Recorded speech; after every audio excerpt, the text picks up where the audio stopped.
Hey there, cat adventurers! I've got something exciting to share. The Trailblazers Open House event is coming up on July 1st through the 16th, and you are invited. For 2 whole weeks, you'll get free access to the Kitty Cat Go Trailblazers community, where you can join in on the Colors of the Rainbow scavenger hunt, attend a live community Zoom chat, explore the Trailblazers private podcast and the archives of past challenges and activities, get help with any adventure or training troubles you might be having, and connect with adventurous cat parents from around the world. Whether you're new to cat adventuring or looking to take things to the next level, this is your chance to experience the magic of Trailblazers and see what we're all about. No commitment required. Come join the adventure. Sign up at kittycatgo.com/open house.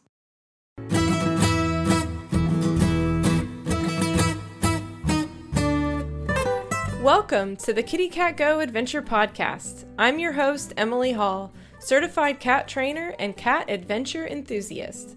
Whether you're a seasoned explorer just starting to leash train your cat, or haven't even begun your adventure journey yet, you're in the right place.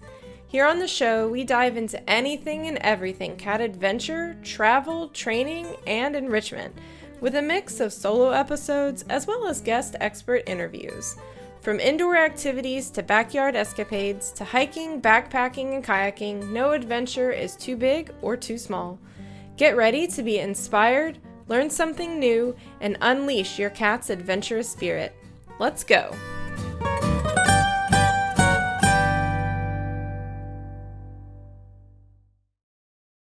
Cats are lazy and just want to sleep all day. They don't care about playing or engaging with their humans. If you're listening to this podcast, then you probably know how false those statements are. Cats do like to sleep, but they also love to be up and active. One of the easiest ways to engage with your cat is through interactive play, and that's exactly what we're talking about today. Playing with your cat, the whys, the hows, and more, because believe it or not, there is some strategy involved. In fact, I've got a special guest today who's going to tell us all about it. Dr. Mikel Delgado is a certified applied animal behaviorist and certified cat behavior consultant who has been working with cats professionally for over 20 years. She worked as a cat behavior specialist at the San Francisco SPCA for 8 years before co-founding Feline Minds, where she offers assistance for cat owners, animal shelters, and corporations. Mikel completed her PhD in animal behavior and cognition at UC Berkeley and was a postdoc at the UC Davis School of Veterinary Medicine, where she researched the social and feeding behaviors of cats and the health and behavior of orphaned neonatal kittens. She is the author of the book Play with Your Cat and co-authored the 2017 book Total Cat Mojo with Jackson Galaxy. Mikel lives in Sacramento, California with her boyfriend and their 3 cats, Ruby, Coriander, and Professor Scribbles. Hi. Hi. Hi, Emily. Hi, Thank everybody. you so much for being here. Thank you for having me. I'm very excited. Yeah, me too. I have been reading your book. I've been highlighting and tabbing and taking notes, and so I'm so excited to have you on to talk about all this stuff because it is chock full of awesome information, and I'm super excited for people to hear more about it and to learn more about playing with our cats, because I think that's something, we all can sometimes easily overlook or not really put a lot of thought into. And from what I've learned from your book is that's not true, right? It's really essential, and there's so much that goes into it. And so I'm excited. Yay. Yeah, no, I'm excited too. Obviously, excited to have the book out, and I really want as many people as possible to read it and learn about playing with their cats. So super happy to be talking about it. Yeah. So can you tell us a little bit more about yourself and your cats? I know I just read your amazing bio, but I know people like to hear more especially about the kitties. Everyone likes to hear about the kitties. Who doesn't want to hear about kitties? Yeah. So my 3 cats are COVID adoptions. So my last cat, Clarabelle, passed away in 2020. And then we decided to get 3 sisters. So our cats are sisters. Nice. They are very playful. So they were kittens when we got them. And that was definitely, play has always been kind of a passion topic of mine, but it was really nice to kind of test out my own advice with kittens. And they're funny, they're quirky, they are playful, they love hanging out in their catio all day, and yeah, they're a fun little bunch. That's awesome. I love that they're sisters. That's kind of unusual to have a bunch of siblings. Yeah, I think well, so as a cat behavior consultant, I help a lot of people who are having difficulties introducing a new cat into Mhm. their home with cats already. And so I'm a little bit like traumatized by that work. And so I'm like, I'm just going to adopt three cats that know each other all at once. And, there's some research showing that cats that grow up together or are siblings tend to stay friendlier with one another throughout lifetime. So I figured I was giving them a chance of being good companions to one another. The irony is that they're not that like they're not really best friends. Like they're very much like siblings.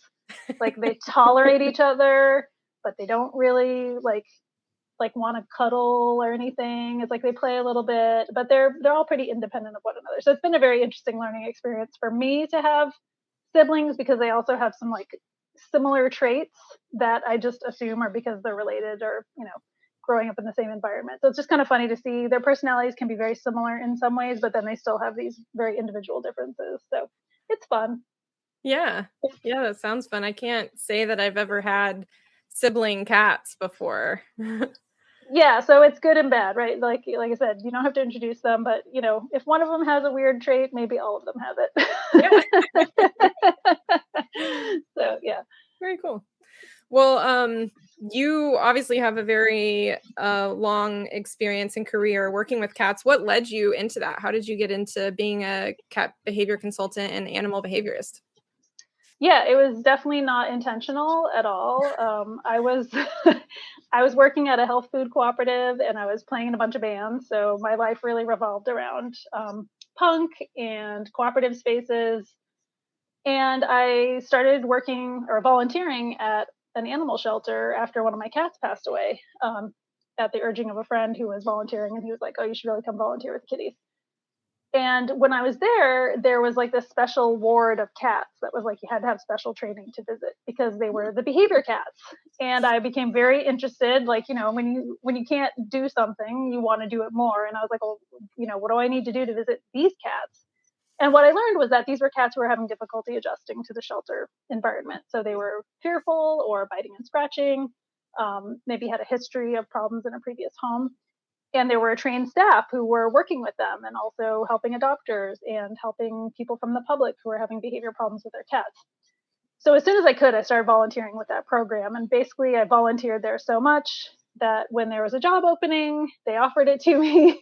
I basically just made myself a nuisance until they wanted to hire me because I really was like, what, you can do this? Like, I just had no idea. I mean, I'd always loved cats, but it never really occurred to me that you could work with them or work with anything related to animal behavior.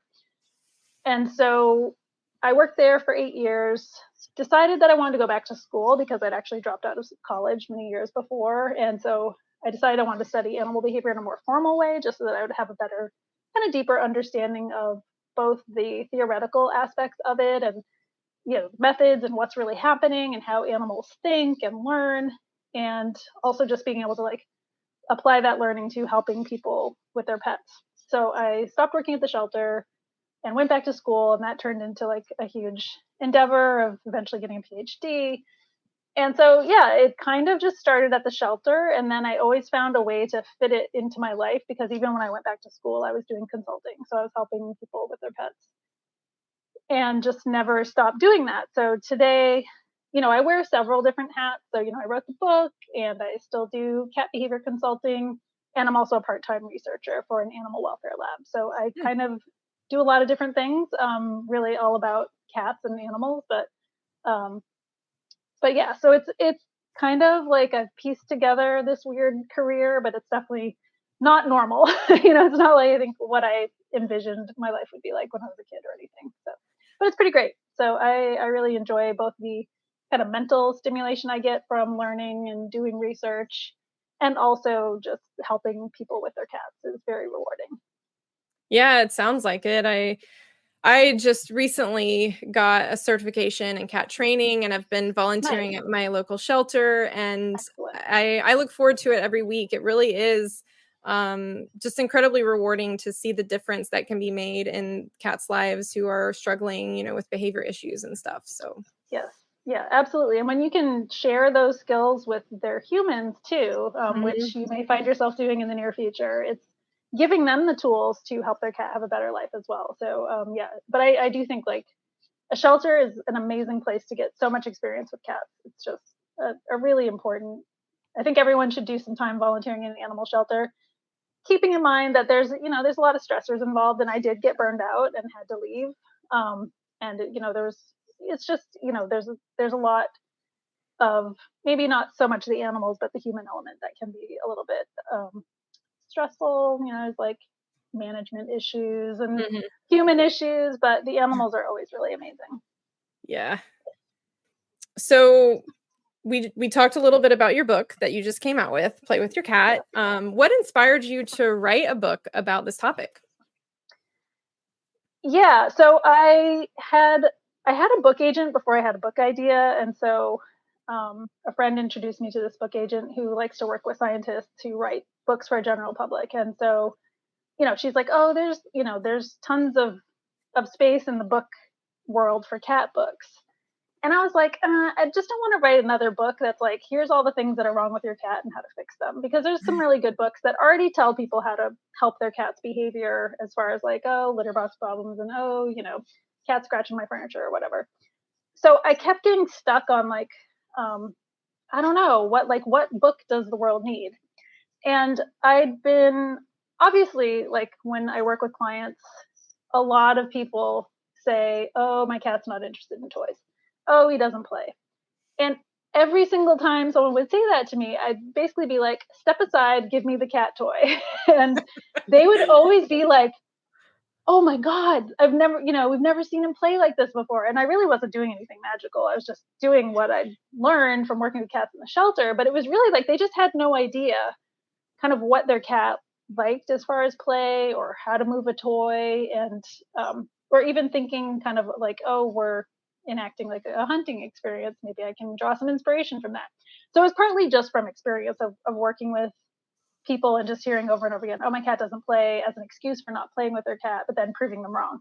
And having that have a really positive impact on their relationship with their cat. And I also saw how play was really positive for like fearful cats in a shelter or cats who were like a little bit cage, frustrated. So we could really help them get some of that energy out of their system through play. At the same time, I was kind of doing some work academically around play. So I did a paper with a friend of mine, Julie Hecht, who is doing her PhD on cat play. And so we're friends and we talk science. And so she was like, oh, we just started talking about cat play. And then I was like, we should really write like a scientific review of cat play because nobody's kind of consolidated all of the research that's been done. And a lot of the research is quite old. But so we wrote this scientific review, and it's a very boring process. It's like you read a billion scientific papers and you try to synthesize all the information and turn it into something that is cohesive and useful to the world. And when we did that, it was really fun, and I learned a lot about play from a more like scientific perspective and not so much the experiential. And I was like, it'd be really cool to turn this into a book for cat owners. And so that is really where the idea was born. It was like, okay, I can have it half be like the research and the science and kind of the why cats behave the way they do. And half of it could be more applied, where it's like, here's how to pick a toy, here's how to move a toy, here's how you play with a cat who's blind, here's how you play when you have 3 cats. So I really wanted to meld those two things together in a way that was hopefully really fun to read. Like I'm really interested in science communication. I think because like I wasn't like intending to be a scientist or be like a doctor or anything. And so for me, it's really important to be able to explain to people without big words what science is and why it's important. So I really wanted to bring that to this book where it's not dumbing it down. It's just making it more interesting and digestible. And hopefully people can take the book and get something cool out of it and then do something with their cat right after and like see results. Yeah, well, I can definitely say that you succeeded in making the book accessible. Like as I've been reading it, before I started reading it, I went into it not knowing what to expect as far as like language and terminology. I Sure. was like, is this going to be like a really sciencey kind of Yeah. thing that I'm going to have a dictionary, and like, Yeah. that as I was reading, I was like, oh wow, this is like so simple and accessible and easy to understand. So you succeeded. Yay. Okay, good. Yeah. Yeah, no, I think that's really the most important thing is to communicate effectively, because that's going to make it more fun to read. And of course, I was very fortunate that my friend Lily Chin was willing to let me hire her to do the illustrations for the book, which I think really add a nice element to the book because her illustrations are just beautiful and really good at communicating behavior in a very cute but realistic way. So I liked that it was also going to be kind of a cute book. Yeah, it definitely is. I love all the little illustrations and the cute little cartoon cats. Yeah, yeah, they're nice. Yeah. Um, so I guess the crux of your whole book is why play is so important, right? So Yeah. why? Why is play so Yeah. important? Yeah, play is important. When I think about cat welfare, and so that's really their ability to experience natural behaviors and have a good quality of life, have more positive experiences than negative ones, and have some sense of like choice and control in their environment, then we're really thinking about like, well, okay, we're keeping cats in our homes, and certainly some people take their cats for adventures, or they let their cats go outside, right? Or I have a catio, but a lot of our cats primarily live in a pretty small environment. So in some ways, there's parallels with other captive animals, like animals in zoos and sanctuaries. And that's a very contentious thing to say. I tried to write that in a scientific paper once, and someone got very like, cats are not captive animals. I think it really depends. So, but when we think about that, it's like, what are the tenets of like good welfare for captive animals? And one of them is the ability to express natural behaviors. And the natural behavior we're mimicking with play is predation. So if you look at the research around hunting behavior and play behavior in cats, there's a lot of overlap in what it looks like. And there's a lot of overlap in what inspires it. So, for example, cats are more likely to hunt when they're hungry. They're also more likely to play when they're hungry. They're more likely to hunt when the prey is small, and they're more likely to play when the toy is not too large and threatening. So, from observing all these things about cats' behavior, we can say that essentially play is just a type of predation. It's just being directed toward a toy instead of a mouse or bird. Mhm. And so it's giving our cats the ability to express that behavior without hopefully killing any birds or mice. I mean, I try not to, everyone is responsible for how they raise their cats. And I do keep my own cats indoors. They have a catio, so they get to spend a lot of time with outdoor access, but it's controlled.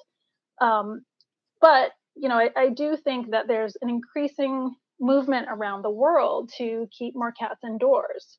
Certainly in the US, it's more typical than in like the UK, but in Mhm. Australia, there's like some serious legislation that's going to basically lead to a lot of feral cats being killed because they're really trying to eradicate invasive predators.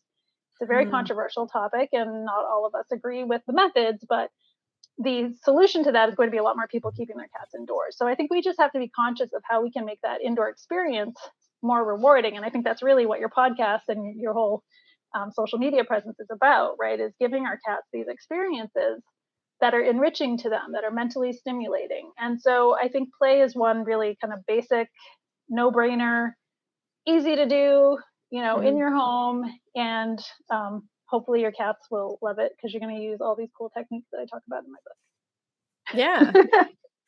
Yeah, for sure. I mean, uh, Kitty Cat Go obviously is focused heavily on the controlled outdoor adventures, going out on a Yeah, harness and leash, but, that's not for every cat, and not every person is able to do that, yeah, or even on a daily basis, so like for you sure. said, play is easy to do. Anyone can do it, and you can incorporate it into your cat's daily life a lot more easily than going out for hikes and walks and stuff Sure. like that. So, Yeah. that's what's so great about it is it's so accessible. Yeah. And it's, the other thing too is it's relatively speaking a low time commitment. If you think about how much time cats spend hunting, they're not like running around like little maniacs for 10 hours a day, right? It's like very short bursts of activity. So we can also play with them in short bursts. So you can play with them a few times a day for just a couple of minutes at a time. And in fact, a new study just came out, and it put little trackers on cats, and they're active like 45 minutes a day. So they're not like, they conserve a lot of energy. So they don't need necessarily hours of playtime. I mean, some cats need a lot. So I wouldn't say all cats can do fine with 5 minutes of play a day. But for a lot of adult cats, 5 to 10 minutes a day is going to be a great benefit to them, and not a huge like investment of time for the people. Yeah, yeah, absolutely. I know everyone these days is so busy and but finding that 5 minutes, can Five make all minutes. the You can difference. do it. You can do it. Yeah, I absolutely. just think of all the time I spend doom scrolling, and I'm like, I could be doing something much better Yeah, than that's right. I just wasted 15 minutes of my life watching Instagram Reels. I could have been playing with my exactly. exactly. Yeah. Yeah. So you mentioned how play gives cats the ability to act on those natural hunting instincts, and that's a big part of why play is so important. Um, as domesticated cats, though, it's interesting that they still have those hunting instincts so ingrained in them. Can you speak a little bit as to why that is? Yeah, so obviously cats are domesticated. Like that's not under debate. Although I think, how domesticated they are is perhaps a little less certain. And when we domesticated cats, we interacted with them much differently than we did dogs, right? So with dogs, we really selected them for very specific behaviors. So some dogs have been selected for really extreme versions of their hunting sequence, right? Like pointers or retrievers, where we're asking them to do very specific behaviors. With cats, we really haven't said change your behavior except to like be a little more cuddly and friendly with humans. Like that's kind of gotten them pretty far. But through that whole period of 9, 10,000 years that we've been interacting with them closely, we have still said like, hey, go out and hunt, like fend for yourself. Like lots of cats still have that ability to survive without human support, and in fact cats have been incredibly successful in all parts of the globe. So we know that as a species they're very just like able to adapt to almost anything. So there's that, and really, again, we haven't asked them to change. So we've never selected them for less hunting behavior. In fact, most cats still choose their own mating partners. So we're not really controlling their breeding. So they get to basically evolve with very little changes in their behavior from their wild ancestors. So hunting is still very much an instinct. You can see it if a fly gets in your house. I mean, I'm not going to lie and say that a toy is as good as that fly that came into your house, because I know when a fly comes in the house, it's like the cats are on high alert in a way that, other things do not get them nearly that worked up. But it is just there. And, perhaps in the future, we'll, decide we want to selectively breed cats for being less wild. I think a lot of us who love cats kind of appreciate the elements of them that are still pretty, you know, not like completely wild, but they have these instincts that kind of make them more intriguing to me, at least. So yeah, I don't necessarily want a cat who's just going to be a couch potato and like not have drives and instincts and things that they get excited about. So to me, the obvious answer is just to draw out those instincts and give them outlets for them. Yeah. Yeah, I totally agree. About, having the cat that's interactive and getting to watch them engage in those natural instincts. It's I don't know, it makes every day interesting. Yeah, absolutely, absolutely. Yeah. We have a question from a viewer. Terry says, "What exactly is play? I walk my cats on leash, strive for multiple enriching activities every day, teach challenging behaviors as well as regular care. I feel like I'm not very playful." Yeah, so I mean, I'm not saying that play is the only way to enrich your cat's life, but like just like I wouldn't say you should play and not take your cat for a walk, I wouldn't say you should take your cat for a walk and not play, right? So I feel like there's lots of really amazing things that we can do for our cats that help tap into their needs, whether it's a need for mental stimulation or kind of problem solving opportunities like a food puzzle might provide. But for me, play is really about what we would call it pseudo predatory behavior. So really eliciting the hunting instinct. So if we look at what that means for cats, it's the stalking, it's the watching, it's the pouncing, it's the feeling the prey or toy with all of their senses that they use for hunting, right? So with their paws, cats have these amazing whiskers on their face and their paws to help them detect movement of prey. So to me, playing with your cat entails a human holding a toy that's, a wand with something dangling off the end, and a cat who's somehow interacting with that. Now, how the cat will interact with that may vary depending on the cat. So a young or more active cat is probably going to be, running around and doing backflips and grasping the toy and kicking it and biting it. And a more, mellow or older cat might just be watching the toy or maybe batting it gently or maybe just, kind of feeling it and while they're laying down, right? They're not as active. But to me, we're really trying to tap into both the physical benefits and the cognitive benefits and emotional benefits. So, just like enrichment is, it has cognitive benefits for animals. So it's protective of the brain, prevents degeneration.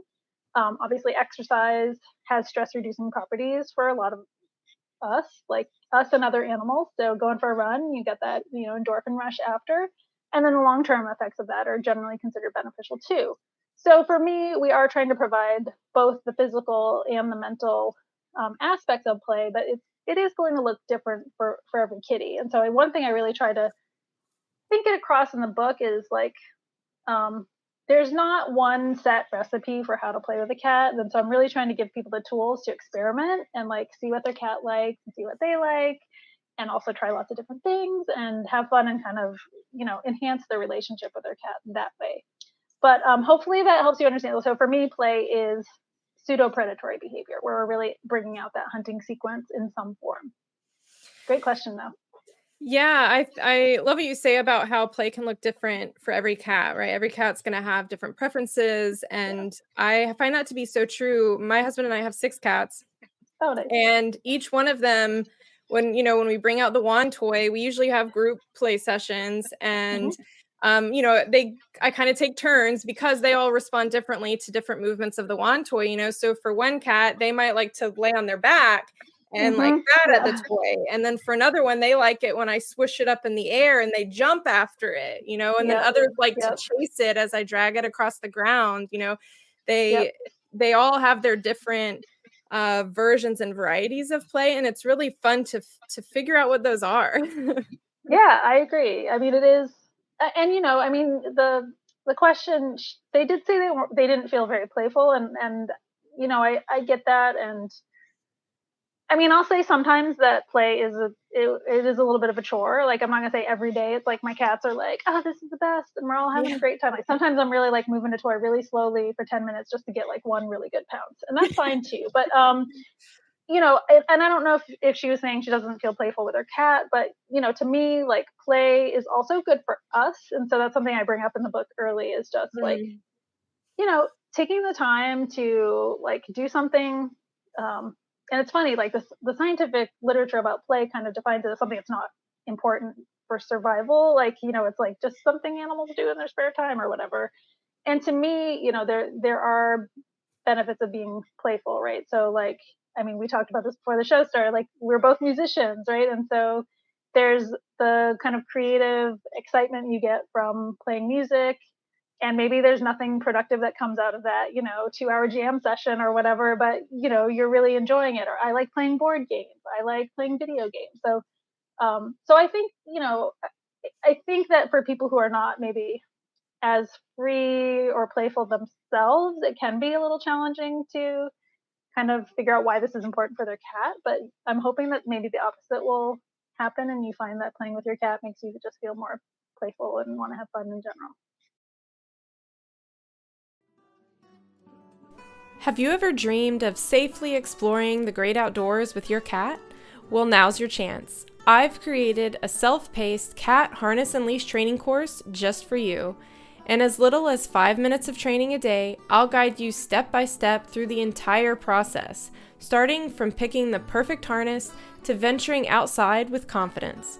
Whether you're a total beginner or have tried training before but got stuck, this course is designed to help you every step of the way. You'll learn about things like how to choose the right harness and leash, how to prevent harness escapes and other outdoor safety tips, leash and harness training techniques broken into bite-sized lessons, and what to do if your cat escapes, because peace of mind is everything.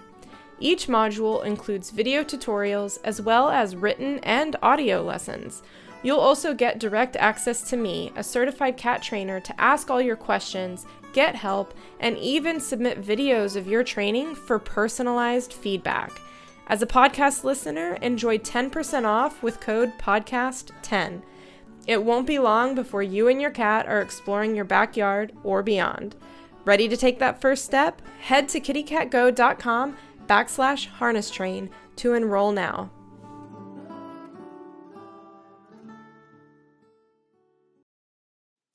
Yeah, so that kind of leads really well into my next question. And in the book, you describe lots of different moves and methods of using the wand toys to get your cat to interact. Can you share a few of those with us? Sure. I should have. I'm like, do I have a toy handy? So yeah, I do have. And I did try to illustrate most of the moves or Lily illustrated them. I didn't, but you know, and it's not an exhaustive list of moves either. It's just some of my power moves that I find tend to elicit responses from cats. And I will say my number one, if all else fails, try moving the toy really slowly under like a piece of tissue paper or a towel or a sheer fun for cats, which is a really great fabric that you can use for play, or a ripple rug. That's another great toy prop that I use a lot. Yeah, so I think one mistake people make when they're moving a toy is they actually move it way too fast. So when cats are young, you can kind of whip the wand around and the cat's doing backflips and chasing it. But that doesn't work after a few years. Like, they know this isn't prey. They think, they're like, this isn't moving like a bird would move. So as we are working with adult cats, we do have to just move the toy in a more calculated manner. So moving the toy like a bird would move, like a mouse would move. So I'm into like kind of with a feather wand, like kind of making it bob like a bird would. So, when a bird's pecking at seed, I watch animals a lot. I have a bird feeder in my backyard, so I spend a lot of time watching birds. And, when we have a lot of mourning doves and they're kind of pecking in the ground. And so I like to move the toy, kind of bobbing it like a little bird pecking at seed on the ground. And then maybe I'll fly away a little bit. So that's, one other way to move the toy. Thinking like, I always start with like, what prey am I today, right? Am I a mouse? Am I a lizard? Am I a bird? Am I a fish? Am I a bug? And trying to move the toy like those prey animals would move. So it's always helpful to kind of observe animals. And I do talk in the book specifically, like, here's what mice do, and here's what lizards do. And, flies like, insects like light, and they like windows, and they like to be behind curtains. And mice like to, hide in rugs and underneath things. And some animals climb walls. So you can really kind of, imitate whichever prey animal of your choice. Let me see if I can find another movement that I feel like, I should really discuss this one. Because again, do you have specific toy movements? Okay, yeah, like around the corner and out of sight. So this is another kind of power move, which is like, use a doorway or a piece of furniture to kind of slowly move the toy around the corner. Cats love it when something moves out of sight. And this, again, if you think about their hunting behavior, they're very naturally attracted to crevices where their prey hang out. I know this from personal experience because I lived in an apartment that had a mouse problem. Oh no. And there was a hole in the wall, and my cat would stare at that hole all day, like hours. Nothing was happening, but he was just watching that hole in the wall just in case. And so then when I was reading this book by Paul Lehausen, who was kind of an early ethologist who studied animal behavior and who wrote this book about cats, he talked about how cats are very attracted to crevices because that's where, they like to fish out, mice or birds from burrows and holes in trees and stuff. So there's kind of some natural instincts that we can take advantage of. So I think when a toy moves just out of sight, it becomes much more exciting. So just moving like a peacock feather around a corner, suddenly the cat has to know what happened. So they're going to like run around. Under the rug, those are, those are a few of my power moves. But, I think again, like try to fly around like a bird, land, act like a bird, act like a mouse, act like a Yeah. bug. Yeah, you talking about your cats wanting to hang out in front of the mouse hole makes me remember at, our first apartment that my husband and I had when we first got married. At the time, we had 3 cats, and, one of them would always sit on the kitchen counter and stare at the sink drain. Oh yeah. And I was always like, "What is coming out of the sink drain?" She would Yeah. stake it out and sit there, like, for long periods of time, and I'm like, "Should I be concerned?" Concerned? I know. That actually, there's been a few times where my cats have suddenly been very obsessed with the bathtub, and I'm like, this is not a good sign. This Yeah, means there's something under the house or in the wall. I don't want to know what it is. yeah, So yeah, yeah, yeah, for they're very perceptive. But and that really also speaks to the fact that we're so focused on vision because that is our predominant sense that we're not even thinking like, when people are like, what is he staring at when he's staring at the wall? It's like, no, he's smelling and hearing things. Like Mm, they're not looking, they're looking at the wall just by chance, but their ears and nose are telling them there's a mouse behind that wall. So we're just so kind of trapped in our human brain that we forget that they perceive things very differently. yeah. Another question from a viewer. Do cats Mhm. stop playing at a certain age?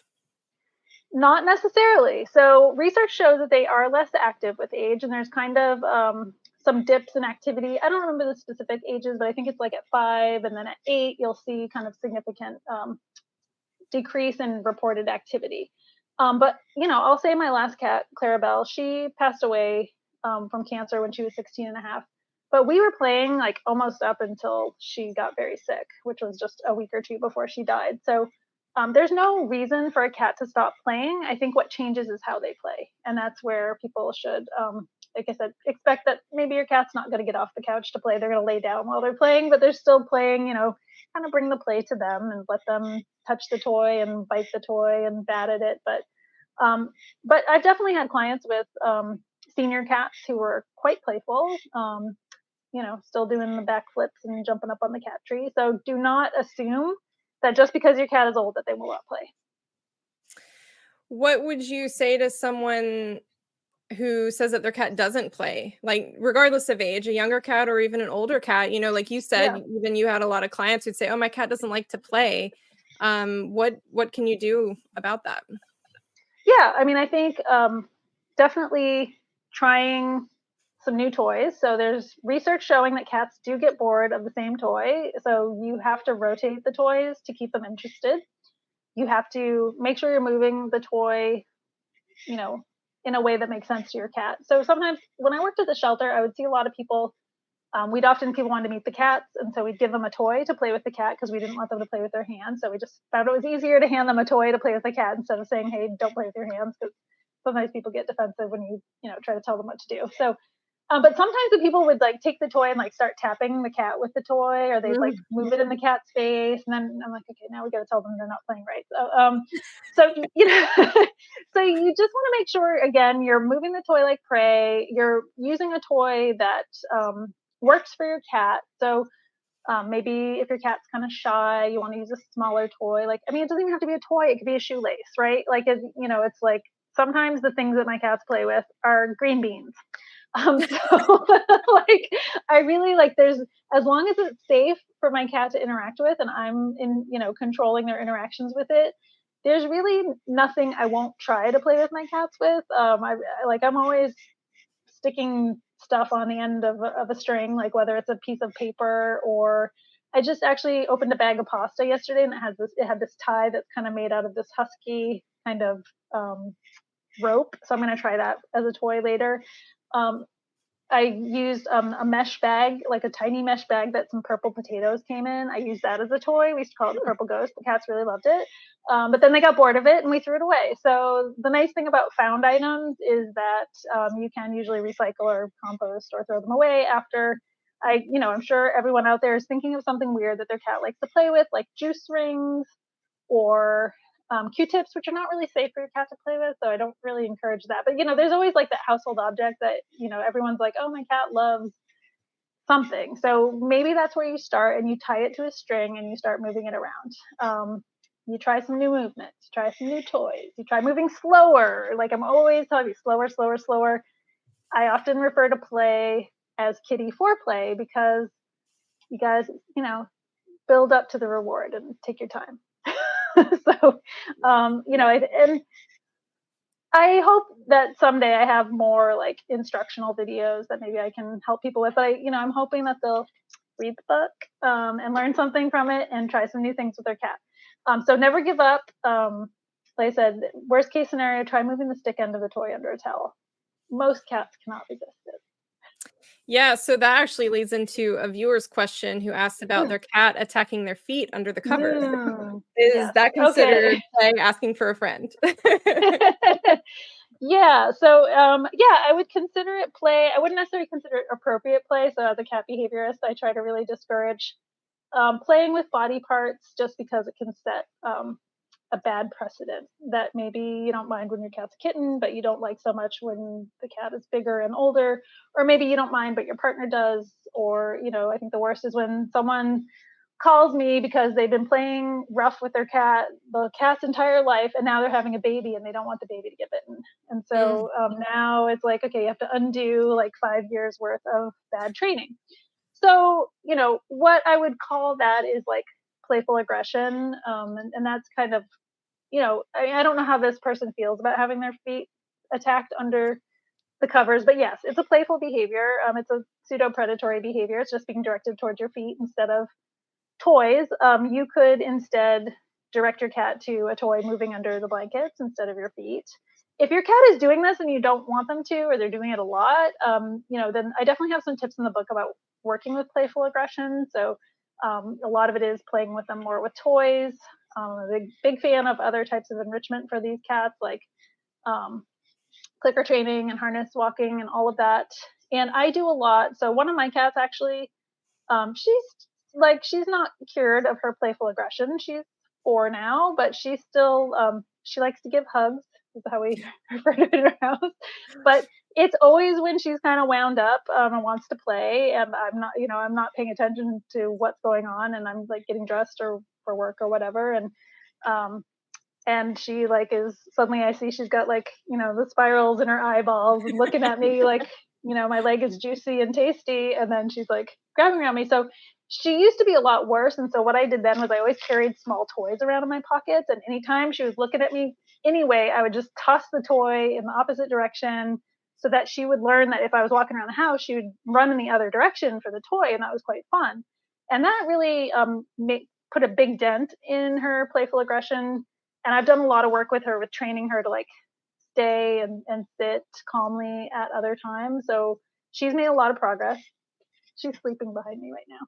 oh, which She's one is that? she's that's Coriander, and she's a nice little cat. She's very trainable, but she gets pretty frisky. So it's something I've had to work with myself.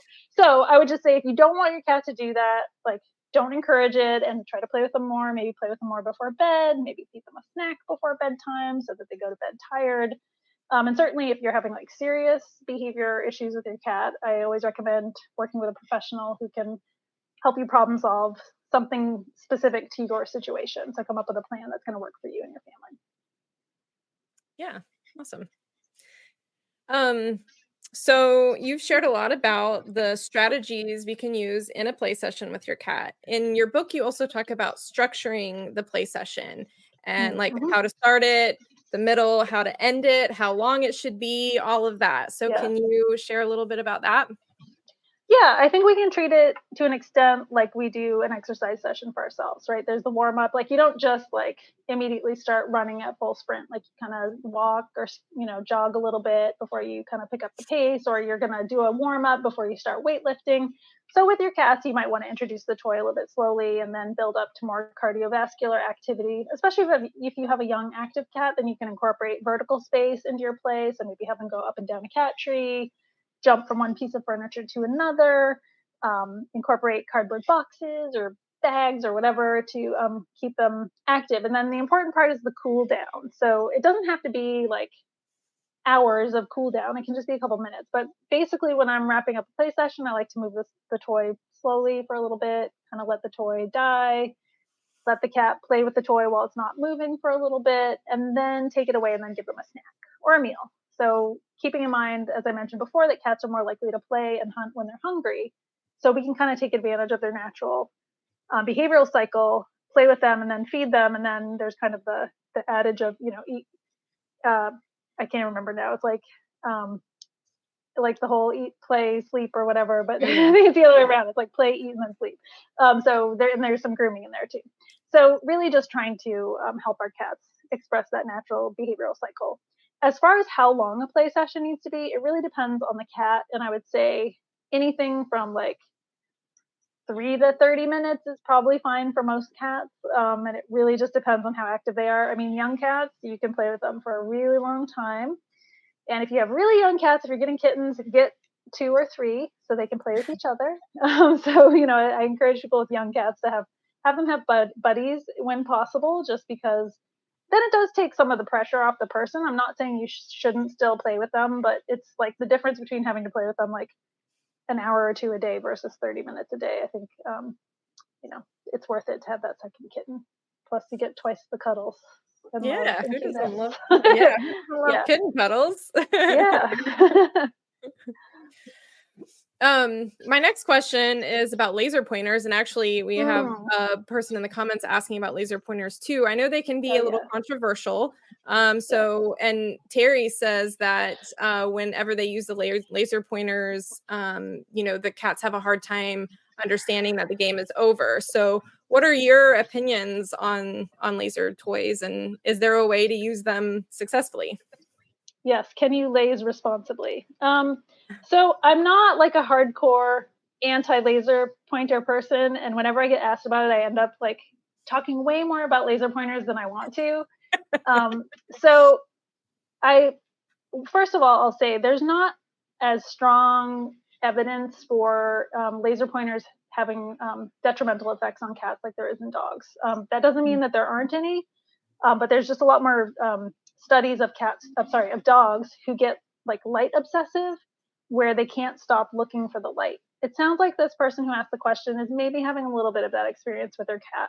And one of my cats is very like if she sees like a light reflecting off my Fitbit, she's like gets really excited and like googly headed and stuff. And so I feel like she's kind of borderline compulsive with the light. And so I think, whereas my other 2 cats are just like, whatever.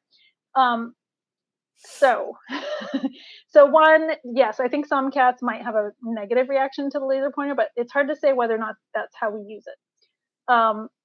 So if you are going to use a laser pointer, first of all, I don't recommend that being your only toy. And I think for a lot of people, that is their only toy. And it's because people don't want to get off the couch. They want to sit on their ass and make the cat run around, right? And for me, play is ideally a bit more interactive. Like you're moving around, your cat's moving around. And so I do encourage people to get off the couch. I kind of tell a story in the book about how I kind of had that realization myself. So if you do use a laser, it should be just part of your play, not the entirety of your play. You should make the light move like a bug would. So the other thing I think that happens is people will like point the laser up a wall and then just turn it off. And it's like the bug disappears, right? And so that's not how bugs act. So we want to make sure, like, if you're using a laser, like make it go under a door or behind something and then turn it off. So at least it's following like the laws of physics that our cats, still live in the same physical world as we do. And it's interesting too, like the light doesn't look red to them because they can't see red. So it's just a glowing light. So I think it's kind of funny to think about how they perceive it.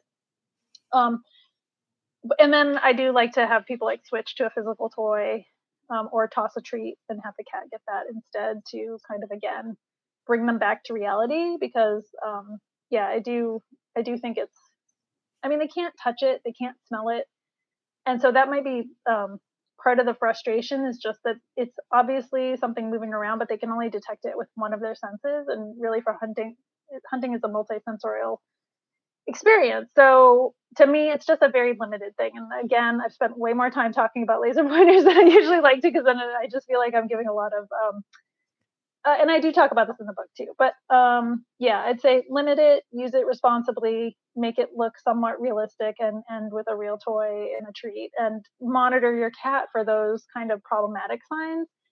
And if your cat really can't kind of come down from that like laser obsession, then they just might not be the best candidate for that kind of play. I will say some cats, it is really the best way to get them running around. So that's why I don't dismiss it completely. Like sometimes it's a good entry level into play, but it really should not be where the play ends. Yeah, I love the idea of at the end of the laser pointer session, tossing a treat or toy so that they have Yeah, some, they can win, they can get their prey, exactly. they can, end their hunt. Yeah, and I think people don't. Again, it's because people don't think about play as the hunting experience and like what would happen and like that you'd want the hunting to be successful part of the time. And so people are just like, oh, cat's chasing the red dot around. But if you think of play as a hunting experience and wanting them to have the full experience, then it kind of starts to make sense why you wouldn't want that to be the main way you play with your cat. Yeah. So I guess the answer would kind of be the same about those like iPad games, with that the Yeah. mouse like running across the screen and the cat Yes. getting the mouse, that they're also not Yes. able to actually grab it or bite it or touch it. Absolutely. Yeah, and again, I wouldn't say no. I mean, because you could argue, well, if that's true, then maybe like bird videos are frustrating, or maybe watching a bird from the catio is frustrating. And each cat is an individual, and so I always encourage people to make sure your cat isn't showing signs of stress, like you know crying and over grooming or hiding or anything, like can't do anything except stare out the window looking for the light. um, so use it in moderation. And it's interesting, my cat who has the laser obsession, she's also the most interested in stuff on TV. So she really likes ASMR videos, like of like dominoes and like balls moving in tracks and stuff. So and also videos of people playing video games. So she's just, I think her brain's wired a little differently than her sister's because she really likes visual. She's a little weirdo, but that's Ruby. Um, so she's got her quirks. That's awesome. One of my Yeah. cats weirdly always responds to cartoon animals on the TV. Oh, Like interesting. more than real ones. Like we could put Simon's like cat? Have you tried um Simon's cat? Because my I cat loves haven't tried Simon's cat Simon's videos. Cat. No, but, Yeah, like, if I'm she loves them. watching, I don't know, The Lion King or Fox and the Hound, he's, like, staring at it like, "Oh, this is so magical." But then I put on a bird video and he's like, no." Love. I'm like, Yeah, it's "Cartoon so animals only? interesting. I don't know." Yeah, there was a study that I don't know if it's been published yet, but I talked to one of the authors of a study of dogs and what they watch on TV. They show them videos of different things, and they most like to watch videos of dogs, which is kind of cute. That is cute. Um, Anyway, so I mentioned that we have 6 cats. So our play sessions are usually group sessions. Is that how you would advise someone to play with multiple cats? Should they have a group play session or should they separate it out and do one cat at a time? What's the best way? yeah, I mean, I think the best way is whatever way ensures that every cat has a free opportunity to play. And one thing I hear in multi-cat households is, oh, Felix likes to play and Fluffy just likes to watch. And most of the time, what that means is Felix is a toy hog, and Mm, Fluffy doesn't really want to get in the fray. So Fluffy's just kicking back and is kind of like too intimidated or like just not interested in like dealing with Felix. So I think there's like I mean, 6 cats is a lot, and I wouldn't be like, oh, you need to play with each of your 6 cats for an hour separately. With my 3 cats, they do get along, and we typically set up like 2 play areas. So we have at our house, we have spontaneous play throughout the day because my partner and I both work from home. But we also have every day after dinner, we kind of reserve 20 to 30 minutes for cat play. So we give them, the opportunity to play around the same time each day. And so typically one of us will be like in the living room and the other one of us will be like in our bedroom. And we'll each have like a toy, or maybe we'll have like a couple catnip toys or Silvervine set up. And then we'll have like a ripple rug and maybe some craft paper and, a pile. And so we're both like sharing and splitting who's, playing with who, and like, oh, is Coriander playing with you? Okay, good. And I'll come play with Scribbles over here. So I think coordinating is good. So having 2 people or more, like this is a great opportunity to get like kids involved if you have kids in the home. so that each cat has the opportunity to play. And so I would say, if you have multiple cats, like try playing with them separately and see if it's different than when you play with them in a group. And if you notice that, whoa, this one cat just goes bananas when he's separated, but he doesn't do anything when we're playing all together, Mm. then maybe, 5 of your cats are fine playing in a group and one cat needs a little special alone time. So there's some, kind of testing and seeing. Really depends on like the range of their ages and their play styles and how much they like the other cats. So in many cases, I do recommend that people at least try to play separately a couple minutes a day with each cat, just to give them the chance to kind of let loose. Yeah, one of our cats is really shy and skittish, and we've had him now for 7 years. And Mm-hmm. I mean, he's across those 7 years. I mean, he's still coming out of his shell more and more. Yeah. And play has helped a lot. But like you said, Mm-hmm. he is that cat who, in a group play session, he is kind of hanging back and watching, Yeah. because my other ones, they're jumping around and being crazy, Yeah. and he's kind of like, oh gosh, that's a little too much. But if I play with Yeah. him by himself, then he's way more active. And Yeah. not only does playing by himself give him the opportunity to play, but it also is a bonding experience for me and him together. Yes. And it Yes. helps bring him out of his shell and feel even more comfortable. So Yeah. from personal No, that's a experience, really I can, important point. yeah. Yeah, like the bonding part is really important because some cats are really shy or they're not very cuddly, and so you're kind of trying to figure out ways to connect with them. And I think for some cats, play is a really great way. So that's nice that you've observed that. And I love play for shy cats. It really is a confidence booster. And Yeah. shy cats are a special category because they really, you know, they're you have to do a lot to earn their trust, but when you earn it, you really did earn it, and they're just sweet. So I have a lot of empathy for shy cats, and I really enjoy working with them and kind of watching how they blossom very slowly over time. Yeah. Well, down to our last couple questions. So you mentioned you have siblings, right? And they play together, I imagine, some. And that's why also you recommend for people when they get a kitten to get a second one, so they play together, entertain each other. But sometimes cats, when they're fighting, it can sometimes look like play, and it can be hard Sure. for us as humans to make that differentiation. Are my cats playing or are they fighting? How can we tell the difference? Yeah, this question comes up a lot, and the first thing I always want to know is, well, what is the cat's relationship like when they're not playing, right? So if the people are like, oh, they never hang out, they're just always like, uh, on opposite ends of the house, or they only like they never interact any other way. Every time they see each other, they're like wrestling. I'm like, okay, those cats are not friends.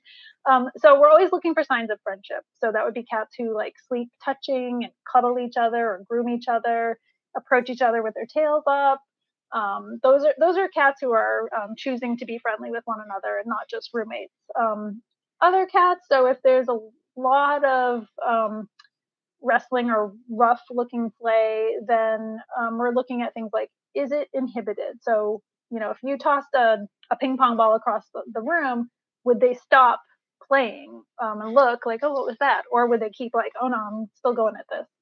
And play tends to be silent. So you might hear the occasional like, meow, but you're not going to hear that horrible screaming. So like kind of prolonged vocalizations and screaming would be not play.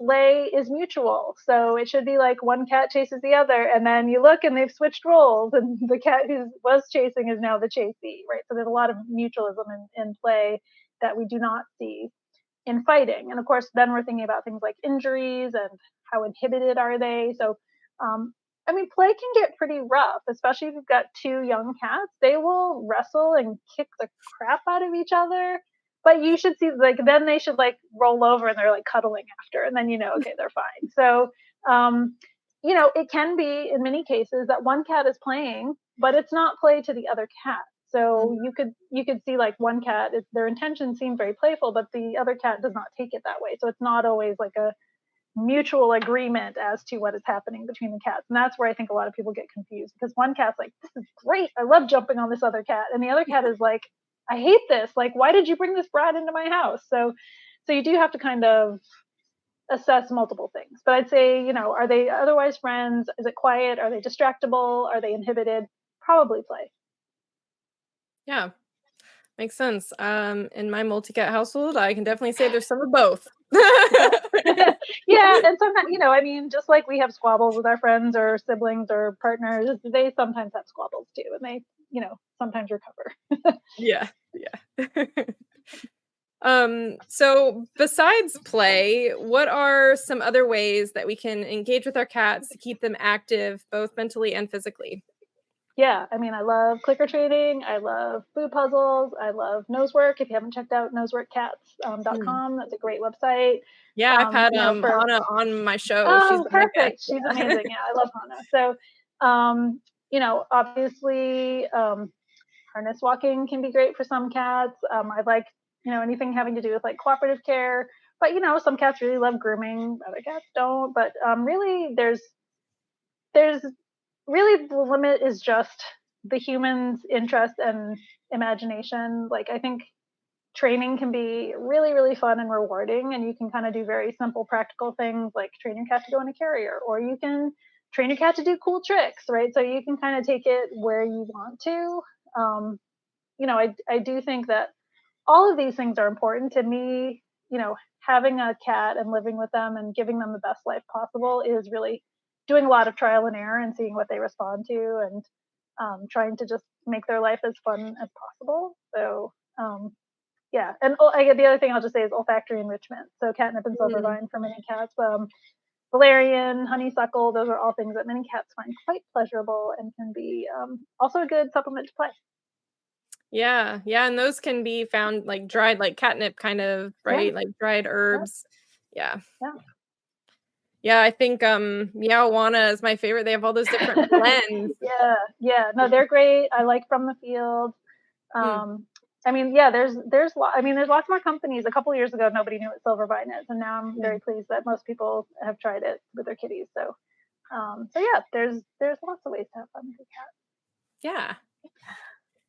And variety is the spice of life, right? Exactly. Yeah. No, and sometimes I have my clients set up an enrichment calendar where they set a different activity for every day just to kind of Ah, pre-plan.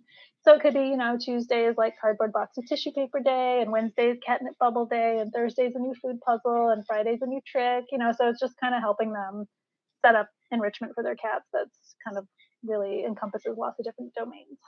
I love that. That's a Yeah. fun idea. Yeah. Enrichment calendar. I think we could use that as humans sometimes too. Yeah. Exactly. Exactly.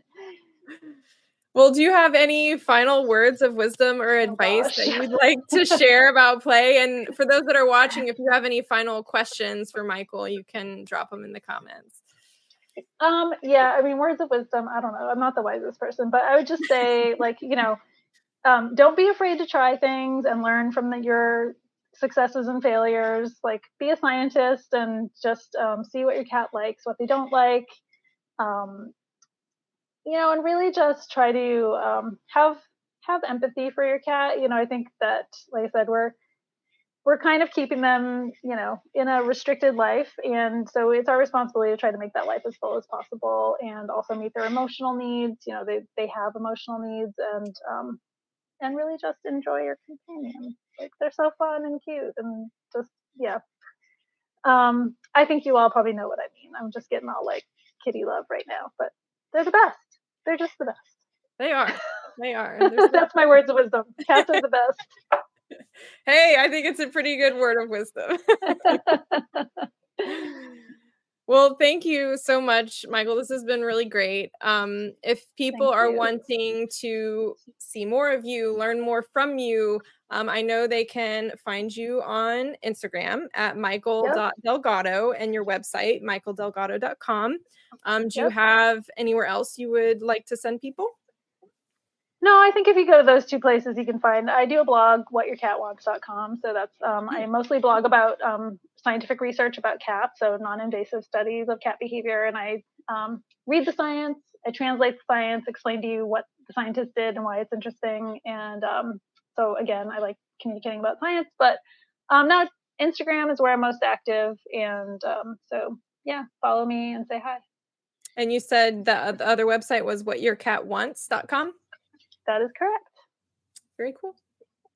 All Well, right. this was great. Thank you so much. This really has been Really informative and fun. I've had a lot of Yay. fun talking with you. Yeah, me too. No, really nice talking to you. And thanks everybody for the great questions. Are you enjoying the Kitty Cat Go Adventure podcast? Let me know by leaving a review on your preferred podcast platform. This will help others find the show and hopefully be inspired to get out there, try new things, and go new places with their cat. And as always, you can find any links and resources discussed in this episode down in the episode description. Until next time, happy adventuring!